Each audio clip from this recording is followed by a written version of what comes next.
Hey, everybody. I don't even know what the hell I'm doing. I'm here. We're here. We're here, and we are talking. Good evening, everybody. Welcome back to another episode of the Hazmat Guys Nation Roundtable. This is a multimedia platform to bring hazmat response information and training tips from hazmat members all around the globe. I'm Bobby Salvis, and I'll be acting as the host for tonight. I said that really fast, didn't I? That's okay. Some of the people in the Midwest are probably going to be like, what the hell did you just say? I don't know. Well, everybody here in Florida is going, huh? Yeah, that was my best impression of like an auctioneer or something like that. But in the New York terms. It was good. It was good. Tonight is Bob Kosh, Phil Ambrose, and myself. Mike is not able to come, and neither was Jason Rogers, which is a big hit in the heart for us, but we're going to pull through, I think. We'll manage. Well, what do you want to do? You want to get right into the first one, and we can just like kind of chat about that? Yeah. Is this a shirts versus skins thing? Yeah, I'm just showing off the pythons. You know, I can't. All right. Can't. You know, it's the gun show. Oh, with the shirts, I got the Boston FD. I got a little shout out to Cat Med Anderson and the boys when we were up there doing our HazSim training, and they hooked us up with some shirts, and I know they listen. So thanks, guys. We appreciate it. We're wearing it. Very nice. Best fire shirt I ever got. Best fire shirt I ever got, and it's got a pocket on the front. It does have a pocket. Big for your pens or my cigars. Oh, exactly. That's a big pocket. Cuban cigars. Wow, you could put a radio in there. All right. Anywho, tonight we're going to talk a little bit about running a full-scale event. One of our, Hazmat Nation runs this little ditty, this little, I guess, a little event. What would you call it? A little segment? Tech Talk. Tech Talk. Which I just recorded an episode. I just got to edit it up properly. But where we kind of just let you look into the realm of each team around the country. And am I speaking this right, Phil? Absolutely, and I'm glad you brought up the podcast because we had a message today from Mike Kimura out of Massachusetts also, who had asked, "Hey, is this going to be a podcast or is it just an article?" And I said, "It will eventually be both if it isn't already." So I'm glad you mentioned that. So whatever it is, for those of us that have can only look at the pictures and have trouble with the words, you can listen to it. Yeah, that's exactly right. That's me. But like we're doing this whole thing, and I went over a tool that we designed in the FD and Weiss Hazmat one to pierce tanks. That'll be coming up soon. I'm just going to edit it up real quick. But we came up with an idea of, I don't know, do you guys have a lot of these where gasoline tanks are leaking from under cars? And this is totally off topic from tonight, but we have gasoline tanks. How do you guys let the gas out? If you have a cracked or a pierced tank, what is your move in Florida, Bob? So if just for the passenger cars, we get called to that parking lot of a shopping mall or something, and somebody's car is leaking. What we typically do is the first two engine companies there, they secure the scene. If it's something they need to pull a trash line or foam around the area, we try to not do that too much in this situation because it's just going to make the matter worse. But they might throw some absorbent down until we get there. And then what we typically do is especially with the modern cars, they have a theft device or anti-theft device, so you can't put your tube down to siphon the fuel out. So what we end up having to do is we actually have to, we go with putty first. If the putty doesn't work, then we have to do a full pump off. We do our grounding and bonding, which if you haven't heard of the grounding and bonding session, go to the Hazmat Guys and check it out. They did a great job on grounding and bonding. And what we do after we do that, we slide underneath the car. We have a jack. We jack it up. We stabilize the vehicle. And then usually there's a flex tube of some sort that either we can unscrew the gasket, go right into the tank itself and pump it out, or we might have to cut it and slide our siphon tube in there and pump it out. Wow. And that's it. All right, Phil, what about you? What do you do? This is not part of the show tonight. I just kind of went on a rampage here. So no, I'm glad you did, because that was I think from one of the podcasts when you talked about you gave a preview of the device you made to pierce the tanks. And I thought about that, but I guess maybe we're not there as fast, so they've drained out, but we do carry, obviously the first engine company is going to make sure diking and damming and protect the environment property and all the rest of those things. But we've got the football, it's like the little, you just try to plug the leak, and depending on the tow company, whether or not that's acceptable to them, if that kind of takes care of it, and then they take it down the road, or pump it off. But it's not incredibly common. It's like I think usually the cars that break down, we're lucky. They usually have an empty tank. But of course, not counting the big trucks or what is it? What is a recent one? Cops took down a gardener's truck. Well, the gardener's truck, of course, had a bunch of fuel in the back and fuel in the tank. And for whatever reason on that one, it was all pumped off. Well, how do you gain access to the tank to pump it? Well, if it's breached and it's already leaking out, then we try to patch it. And then similar, like what Bob was saying, I mean, depending on the year, the anti-siphon, anti-theft, that poses the problem. We never do like you will describe in the tech talk and what I've listened to in the podcast as far as pierce it like you guys have done it.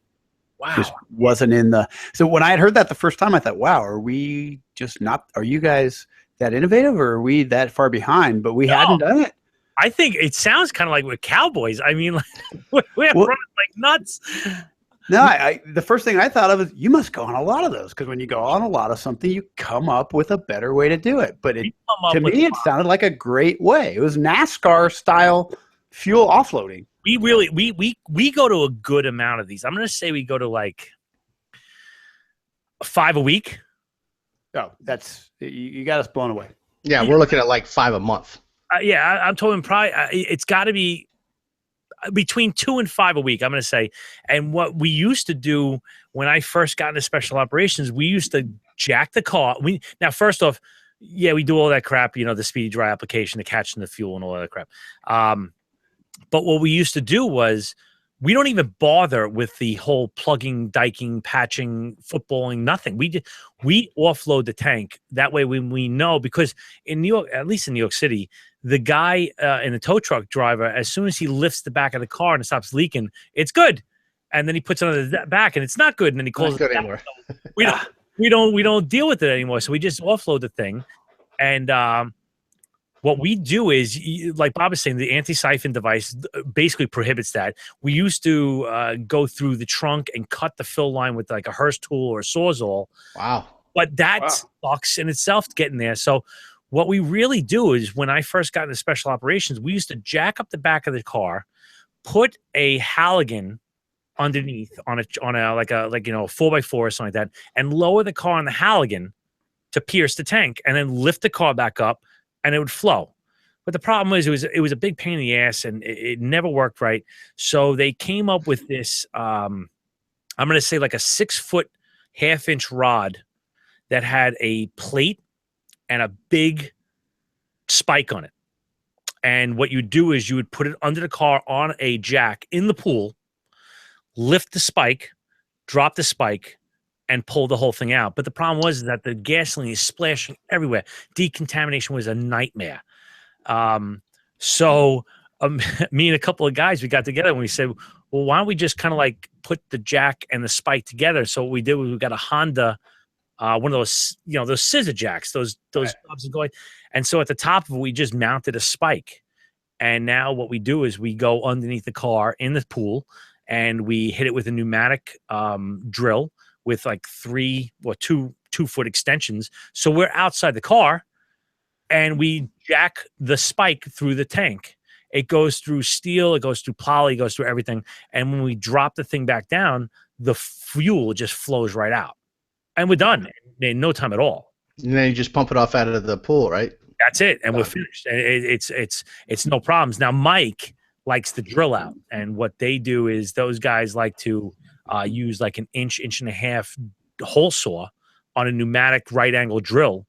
And they go under the car and drill it. And like I'm not a big fan of it. Mike is, and I wish he was here to refute me, but it is just messy because all that fuel is going down your arms. Yeah.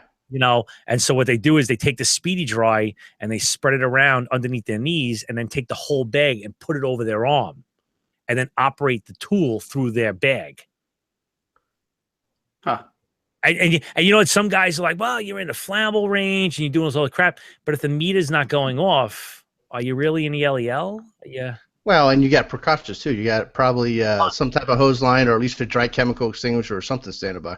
Yeah. So, I mean, it's just a different thing. You know what? I should really do a second tech talk on how we do a drill versus a pierce, because I bet you we might be the only ones in the country that do it like this. And the only time we drill something is we'll drill a saddle tank from a tractor trailer, just because if nobody's really seen those, with where they go to fill it up, there's 3 welds, and you can take a non-sparking tool and break those welds apart and drop your pickup tube in it. Or I let the guys practice. Hey man, it's a great chance because it's almost the same thickness as what you would get on a 306.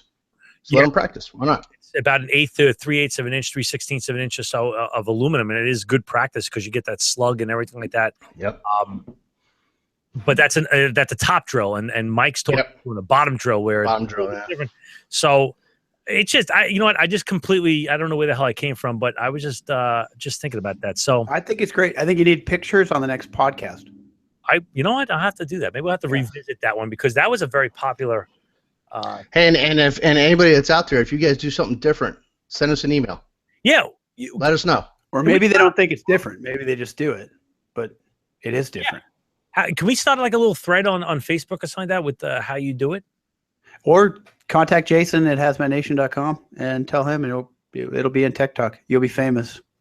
There you go. I think he's giving out free shirts or drinks or something. Right. Yeah. All right, let's get into the first one. This is from our good friend Jay-Z, Jeff Sintak from Phoenix Fire Department. They did a full-scale event, and he did a tech talk on this. This is episode 2 of Tech Talk, but I'm just going to give the highlights if it's all right with everybody. He said that they set up and the command officers gathered and stayed at the command post. A hazard group was assigned, such as research, dressing, decon, entry, backup safety, and they allowed them to run their area, designate, and monitor. Is that normally how it's done? I mean, like that's called delegation. That's pretty formal too. It is. Yeah. It is. This sounds great because it was a drill and they had time to prep, but in real life, does this really happen? You know what? It probably, I would say where he is, it probably does. In that section of the country, I mean, first you got Jeff there, but I don't know, what is it, 26 hazmat teams? They've got the Valley there, the Phoenix area.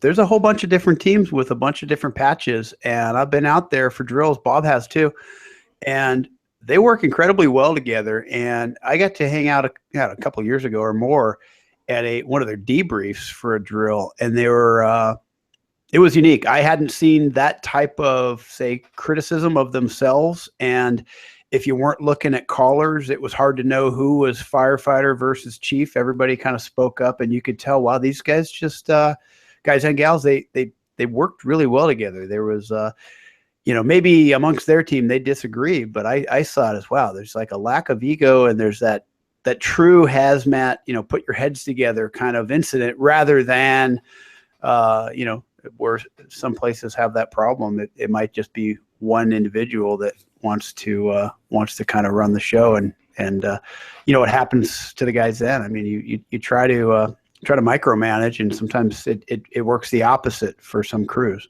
Yeah, we're pretty big on what we call the hazmat huddle. It's the same thing everybody calls it, but we have the hazmat huddle.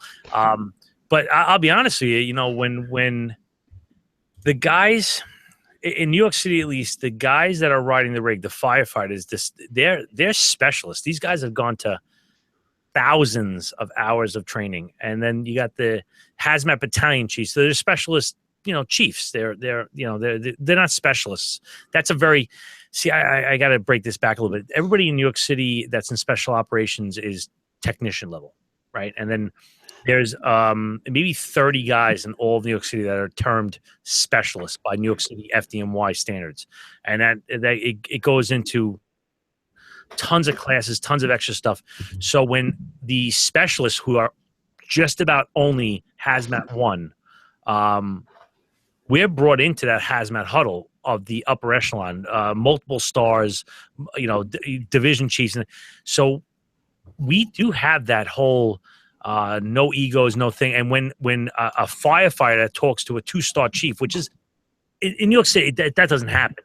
But when we talk to them, they typically listen because the hazmat guys, not just the show, but the hazmat guys that are on the scene, these are those magicians that are going to sprinkle the pixie dust and make their problems go away. And they're crazy, weird guys that you just leave them alone.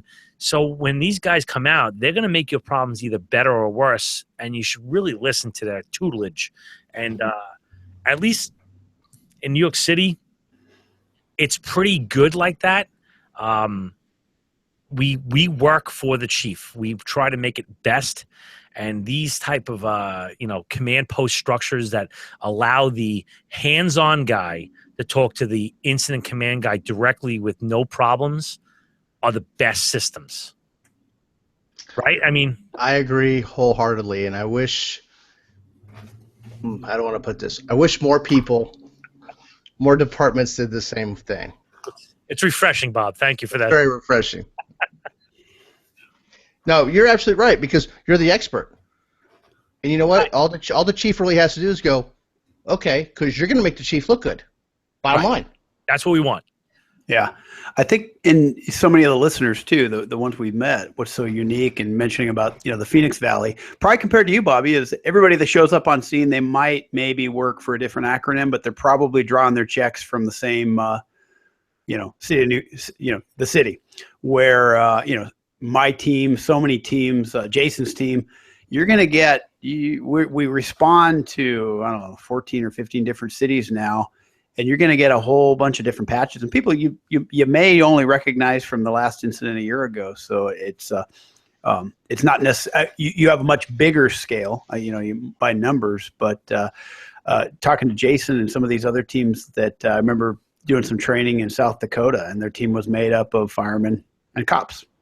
That was their team, and that was their typical response. So that, I think, happened to be really, really good at certain types of incidents because they had that law enforcement element. But it's nice. It's a refreshing side of hazmat. That what'd you call it? The hazmat huddle. The hazmat huddle. Yeah. And like Jason Rogers' team. I mean, his team's EMS based. I mean, that's you don't hear a lot about that. That's I don't know. And they got a great system. It works unprecedented. Great. And you got it's like a unicorn. There's got to be, that the strategic huddle, that broad base. Right. Then you're going to have the tactical huddle. And then you're going to have the company level huddle where, where guys, and this is something that's also often lost on that whole NIMS ICS type thing where we talk about strategy and tactics. And the strategic is, I want this thing cleaned up by 4 p.m. The tactics is I want Hazmat 1 to do the mitigation. I want Engine 2 to do the decontamination. And then you got the Hazmat 1 says, okay, listen, guys, Joe, you're on drilling.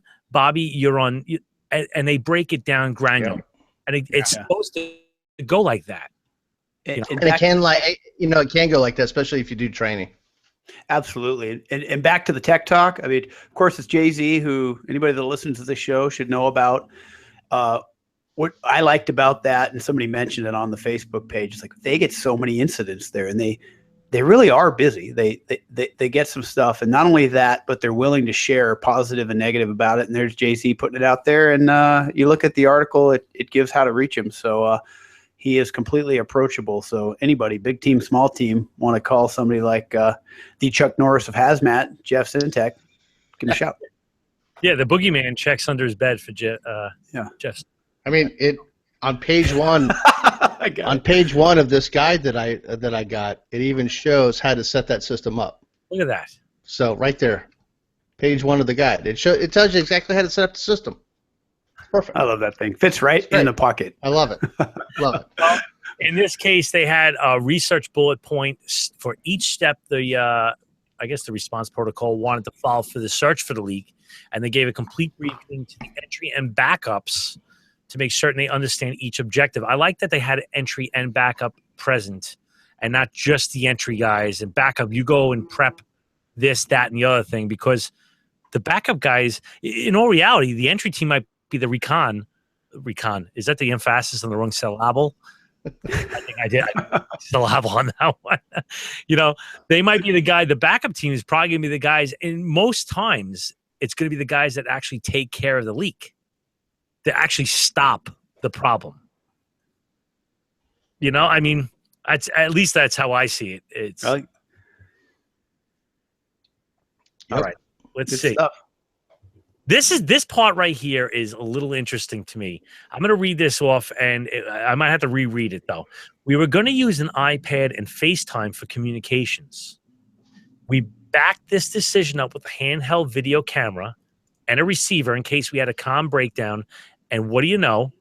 As soon as the entry team was in the hot zone about 75 yards away, we lost the signal for the iPad, and we had to switch to the handhelds. So we had the radio to entry to advise him the guy with the camera is now the man, and they left the iPad at the door. Do you guys do that? I've never heard of an iPad actually going in before. That's different. Me neither. I think it's pretty cool, I got to say. The LAPD team has that, I don't know, what do you call it? The super duper microscope that can see anything. And that they bring an iPad in there, and they're able to zap pictures from that. I don't think they do the FaceTime thing, though. That's I got to say, you know, like if you know, as a company commander, line officer, incident commander, whatever it might be, you're going to send your, let's say the A team downrange, right? And you're going to send the best 2 specialists you got down there. And you very well might have to burn those 2 guys out to get to the scene just to give an eyeball to come back and give a crappy report to the backup guys to say, you need a strap wrench, you need Phillips number 3. Wouldn't it be awesome if we can real time, and I'm sure this is out there, I just haven't seen it yet, but be able to like visually show what's going down with a GoPro or whatever. I'm looking at the threading. This is what I'm seeing. And now 13 specialists are going, wait, Bobby, look to the left again. Holy cow, that's the valve right there. Hit it. And it's funny you mentioned GoPro because we use that, but the problem is after so many feet and getting out of line of sight, we lose connection. There's got to be a way around it, man. And there was. Well, go ahead, Phil. Oh, I was just saying, the good news is technology keeps getting better because we had the sidebar the other day on in-suit communications, and of course, a lot of us might have spent a whole lot of money on our in-suit comms, but 10 years ago or maybe 15 years ago, and the good news is so much of it is I think getting a little better, but that with the video side of thing and for the techs, I mean, it's nice for the incident commander to see this stuff, but quite honestly, they don't need to see it. They don't. No. They don't have to, and that's typically a lot of times when we're talking about the dynamic of an incident. You may have that type of incident commander, the easy up is over the chief rather than the guys in the entry suits. I mean, I've seen that across the country. I've seen different in drill. I've seen it. If it happens in drill, it probably happens on a real incident. Hey, put the shade over the chief. But yeah, the video comms I think keep getting better. I think they're not there yet, but they're getting a little better, and I think it's not necessarily the next Wazoo fire / hazmat company. It's just using something off the shelf and being innovative with it. And then you're going to get the argument about the intrinsically safe, that classic argument. Okay, well, don't change the battery, or be wise about where you use it. How my shoes aren't intrinsically safe? Yeah. I'm saying exactly. Where does it stop? I mean, listen, we're in. You ever read the inside of your fire gear? It says that firefighting is an ultra hazardous, unavoidably dangerous job. We signed up for it. We know what the hell's going on. And then you went off and you became a hazmat specialist. You must be crazy. You'd live with it. Super chicken. You knew the job was dangerous when you took it. There you go. That's a great. There you go. Oh, that's very good, Kosh. So, but you know what? If and think about this for a second, just on a side note, if SEAL Team 6, whomever is out there, and they've got this camera, and it's real-time video back to DC or whatever, I'm pretty sure we can figure out, or there's something coming if it's not already there, that we can use in our job. It's only a matter of time for trickle down. Look at GPS. That was a spec thing, and now I have it on my watch.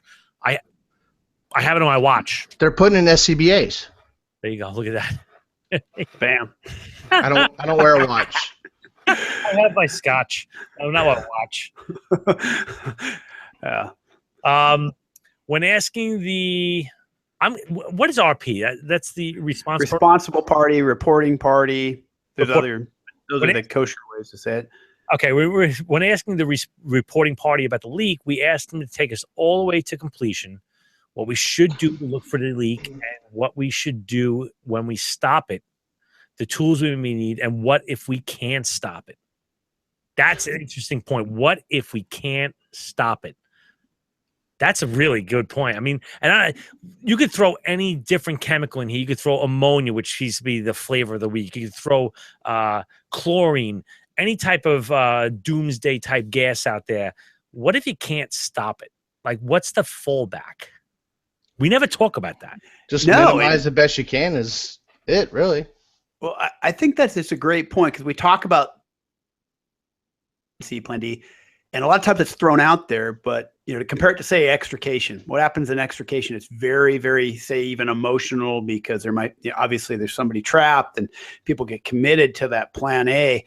And in my experience, it's very difficult sometimes to switch to the plan B. It takes somebody, because you commit. And in Hazmat, it could be similar. There's that emotional tie, if you want to call it that, to, hey, this is the way we thought we could stop the leak. Bring it out early. And that a guy like Jay-Z bringing that up, I mean, obviously with 28 years experience doing this straight up. And what if we can't stop it?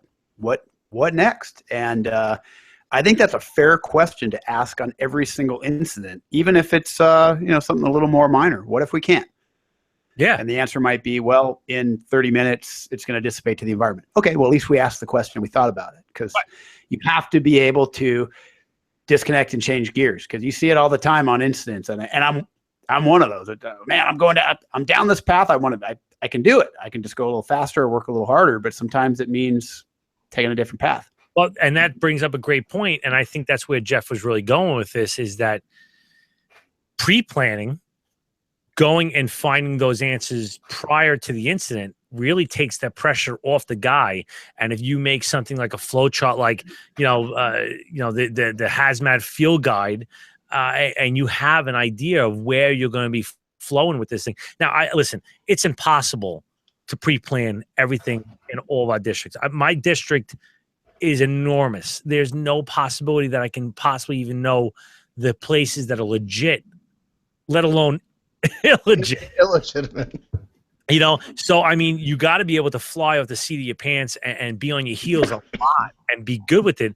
However, if I can say, listen, if I have a situation of A, and this is a broad sense A, what's my A, B, C, and Z type option? Do I shelter in place? Well, it depends. I understand it depends, but can we let's talk about the depends. Let's get it out in the open. Let's talk about this. And if somebody says it's like that whole thing. There's no stupid questions, just stupid people asking questions, or however that goes. Throw it out. And you got the acronyms. I'm not a huge fan of the, but what is it? PACE, primary, alternate, contingency, emergency, that we use for anything. Brush fires, I think, is where it came out of. But I like that. What if we just can't? What if we can't do it? I think that's a good. And if anybody showed up late, this is the Hazmat Guys Strip Poker Edition, and Bobby's losing. Bobby's losing. Yeah. Damn it. Or everybody's winning, depending on how you see this. All right, let me just finish this one up. This was from Jeff Zintak, and we were talking about he has this built into the field operations guide, which you could definitely go check it out. It's hazmatresponseguide.com. He's a Phoenix Fire captain and probably the most badass guy I've ever seen. So go and check him out. He's also on Tech Talk, and he's on episode 2. Let's get this story 2, because we got to finish this thing up strong. I want to feel this sort of strong. So here is story 2. Hotel guests were sprayed with a noxious substance in the middle of the night, that when they answered the door at about 2 a.m. Saturday at a room in the Sheraton Hamilton Hotel. The fire department's hazmat response team was called to determine that the spray was what was sprayed at the two guests in the room. It was found to have properties of pepper spray. Paramedics were called, but two hotel guests did not want to go to the hospital, and the person who sprayed them fled before emergency services arrived. So, have we ever seen this before? I know you have, because you guys had the pepper. What do you call it? The pepper bombs? I didn't want to use the B word, but yes. Yeah. I'm sorry. Yeah. These we don't get these a lot in this exact situation where there was people that were aggressively attacked with these things as much as possible. Well, we get these as accidental deployments where, especially during the school year, where in high schools, the girls bring the rape spray and they put it in their locker, and then just for a reference, I get 2 daughters. Damn right they bring the spray. And I sent them bear repellent spray, so that's pretty good stuff. But they put it in their locker, and they put those encyclopedias on top, and it discharges the thing. And then, the next person that opens or walks by has these signs and symptoms of some type of exposure. And when the problem is, when we get there as hazmat techs, there's really nothing left. There's possibly a signature of an accelerant. I'm sorry, not accelerant, but a propellant, and that's it. Right? It's all psychosomatic.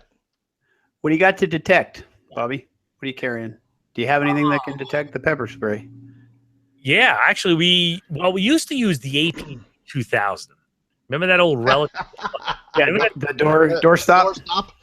That thing was terrible. I gotta say, I hate this. I don't know if any manufacturer listening that are a part of that whole thing, but that thing went off for everything.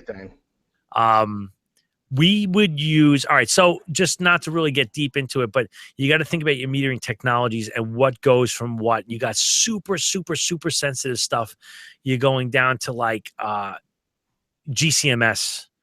You're going into mass spectrometry. You're going to IMS. You're going into, and I'm going through the scale as I get up higher and higher into bigger parts of it. But I would probably go with the IMS. We use the ChemPro 100. We use the what the hell is the other one? There's a listener that just got really excited by that last phrase. I don't know his name, but I think he got really excited. The HazCAD. The HazCAD is another one we use. They all kind of, you can't use one to say I guarantee it anymore. As far as I've seen, at least in our cadre of meters, we like to look at it from 3 or 4 different angles, and if all 3 or 4 different angles are pushing in the same direction, then we more than likely have A, B, C, D, E. And so we move in that direction. We're not looking to identify. We're looking to classify. That's what we are. And what? Ventilate, remove people. We bought a meter that was supposed to have it in the library. It rhymes with Radem. Never worked since we bought it, so I can't tell you if it works for pepper spray. But that's another story. But there, we're limited, and usually it's high school, or we've never been called, but on a regular engine run, because we still do that, it would be obviously the cops using it, and it wasn't nefarious. We knew they were using it, and that was not a hazmat. That was just being there because they used it. People were symptomatic. Yeah. Well, that's it. I mean, you guys got anything else as far as that story? Nope. Sounds like a fun one. Sounds like another one. Just set it up properly. Get your eggs. Your ducks lined up, or eggs before they're ducks. Get them lined up. Well, that wraps up another episode of the Hazmat Guys Nation Roundtable. Please be sure to follow us on our Facebook pages, Hazmat Nation and the Hazmat Guys. Bob, who are you? What do you do? What do you go with? How tall are you? How much? As you say, go the urgent. Urgent. Bob Koshik, Nano Hazmat Lieutenant Orlando. You can get me at hcmtlt@gmail.com or at Twitter. Jason Rogers and I are going to be in Virginia Beach next week. Hands-on Hazmat Tuesday. Virginia Beach Fire Academy, and teaching the gray area where Rescue meets Hazmat. A couple of days in Virginia Beach, followed by October. We're all going to be in Nashville. Yes, very exciting. So good stuff. Phil, and you? Ditto on the Nashville, and looking forward to that. That's going to be a whole lot of fun. Bob mentioned where Rescue meets Hazmat, the super stuff they're going to have for that. I don't know if anybody's followed any of the stuff we've done on that. It's good info. The Virginia Association of Hazmat Response Specialists and VDM, I believe it's the longest running hazmat conference in the country, and an outstanding one. Good people, and we thank everybody there. Todd Dyer, Wade Collins, all the key players for the event, and then Virginia Beach Fire. Great if you can make it. It is a great conference in an outstanding location. The weather is always real nice, and Hazmat will be hosting a Beers by the Pool, I think Thursday night. Thursday night, yep. Oh, I'll have to see. Shoot down for that, Bobby. I might have to shoot up. Clothing optional for you. I mean, yeah, we'll have a special section just for you. Yeah, if you haven't noticed, if you're not watching, I'm shirtless tonight, and maybe pants. I don't know. I don't know. I'm not going to say anything. But I'm not going to tell. Yes, I'm Bobby Salas, and I am from the Hazmat Guys podcast, and you can find us at thehazmatguys.com. You can follow us at the Hazmat Guys 1 on Twitter. And I unfortunately will not be here next week. I'm going to be starting the Appalachian Trail. I am a avid. I'm a machine. You're a machine. Ultra marathon runner. You are a machine. That means 100 miles.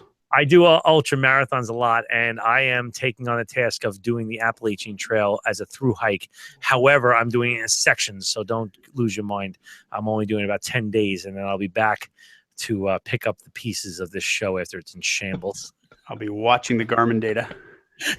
You shall. I'll post it. You know what? You can put it on Hazmat Nation. You can see. Watch me. I will. I'll do a live tracking. We'll post it on Hazmat Nation. Absolutely. That'd be so cool.